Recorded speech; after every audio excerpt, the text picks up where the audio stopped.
Hello বন্ধুরা, দীপাস ক্রিয়েশনের আরেকটা ব্লগে আপনাদেরকে স্বাগত।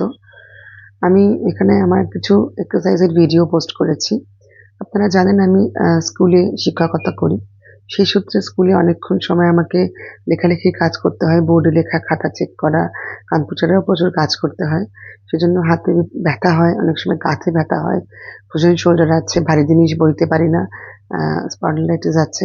সেসবের জন্য আ আমাকে নিয়মিত এক্সারসাইজ করতে হয়। দিনে ২ বার আমাকে ডক্টর এক্সারসাইজ করতে বলেছেন, সকালে এবং বিকেলে। ২ বেলা আমি এক্সারসাইজ করি। সকালে অনেক সময় টাইম পাই না, স্কুল যাওয়ার সময় খুব তাড়াহুড়ো থাকে। সেজন্য অবশ্যই সন্ধ্যাবেলা বাড়ি ফিরে আমি ১ ঘন্টা প্রায় এক্সারসাইজ করি। হাতের সাথে, সাথে বডির বিভিন্ন পার্টসের এবং পায়েরও কিছু এক্সারসাইজ করি। অ্যাকচুয়ালি আমার sciatica পেইনও রয়েছে, যেটা আমাকে খুব ভোগায়। এক্সারসাইজ বেশ কিছুদিন যদি আমি এক্সারসাইজ না করি, তাহলে পেইনটা বেশ ফিরে, ফিরে আসে। তো যতই ওষুধ খাই আমি দেখেছি সেটা সাময়িক কমে, কিন্তু এক্সারসাইজ করলে আমি দেখেছি পেইনটা বেশ কন্ট্রোলে থাকে আর ফিরে, ফিরেও আসে না।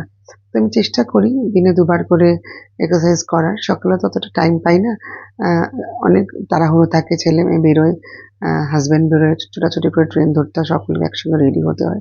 তো সন্ধ্যেবেলা একদম নিয়ম করে আমি মোটামুটি সবকিছু মিলে ঘন্টাখানেক লাগে, ১ ঘন্টা ধরে আমি এক্সারসাইজ করি। তো আমি আপনাদের সাথে ভিডিওটা শেয়ার করলাম, কারণ অনেকেরই তো এখন এই above 40 যারা বয়স, অনেকেরই হাতে ব্যথা থাকে বিভিন্ন কারণে। তো এই ধরনের এক্সারসাইজগুলো করলে আপনারা কিন্তু হাতের ব্যথা থেকে অনেকটা আপনারা রিলিফ পাবেন। আমি ৩ রকম এক্সারসাইজ এখানে দেখালাম।